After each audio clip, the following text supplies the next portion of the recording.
నారా చంద్రబాబు నాయుడు ఆంధ్రప్రదేశ్లో అత్యధిక మెజార్టీతో గెలుపొందినందుకు నల్గొండ పట్టణ అధ్యక్షులు గుండు వెంకటేశ్వర్లు నల్గొండ రైల్వే స్టేషన్లో కేక్ కట్ చేసి 100 మందికి అన్నదానం వితరణ కార్యక్రమం చేపట్టారు. ఈ కార్యక్రమానికి ముఖ్య అతిథిగా నల్గొండ నియోజకవర్గ ఇన్ఛార్జ్ ఎల్వి యాదవ్ ఇచ్చేసి కేక్ కట్ చేయడం జరిగింది. ఈ సందర్భంగా వారు మాట్లాడారు. నారా చంద్రబాబు నాయుడు ఆంధ్రప్రదేశ్లో అత్యధిక మెజారిటీతో గెలుపొందినందుకు నల్గొండ పట్టణ అధ్యక్షులు గుండు వెంకటేశ్వర్లు నల్గొండ రైల్వే స్టేషన్లో కేక్ కట్ చేసి 100 మందికి అన్నదాన వితరణ కార్యక్రమం చేపట్టారు. ఈ కార్యక్రమానికి ముఖ్య అతిథిగా నల్గొండ నియోజకవర్గ ఇన్ఛార్జ్ ఎల్వి యాదవ్ ఇచ్చేసి కేక్ కట్ చేయడం జరిగింది.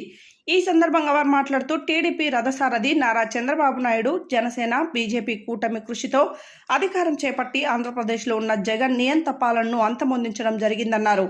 యువనేత నారా లోకేష్ బాబు పాదయాత్రలో ప్రజల కష్ట నష్టాలు తెలుసుకుని ప్రజాయాత్రలో చేసిన వాగ్దానాలను రాబోయే రోజుల్లో టీడీపీ చేపడుతుందని ఆయన అన్నారు. కేంద్రంలో కూడా ఎన్డీఏ కూటమితో కలిసి తెలుగు ప్రజల అభివృద్ధి కోసం కృషి చేస్తారని వారు అన్నారు. ఆంధ్రప్రదేశ్ ప్రజలు యువత చంద్రబాబు నాయుడుపై పెట్టుకున్న ఆశలకు బంగారు బాటలు వేస్తారన్నారు. ఈ కార్యక్రమంలో నల్గొండ పార్లమెంటు అధికార ప్రతినిధి కూరెల్లి విజయ్ కుమార్, పాలడుగు నాగరాజు, గోగుల నాగరాజు, దాడి మధుసూదన్ రెడ్డి, గంగాధర్, స్వరాజ్, కాంచనపల్లి క్రాంతికుమార్, అండెం తిరుపతయ్య, భాస్కర్, ప్రభాకర్, రవినాయక్, అజ్మీరా పెదబాబు, అజ్మీరా ఠాగూర్, ధనావత్ శ్రీను నాయక్, లక్ష్మి, ముఖ్య, శారద తదితరులు పాల్గొన్నారు.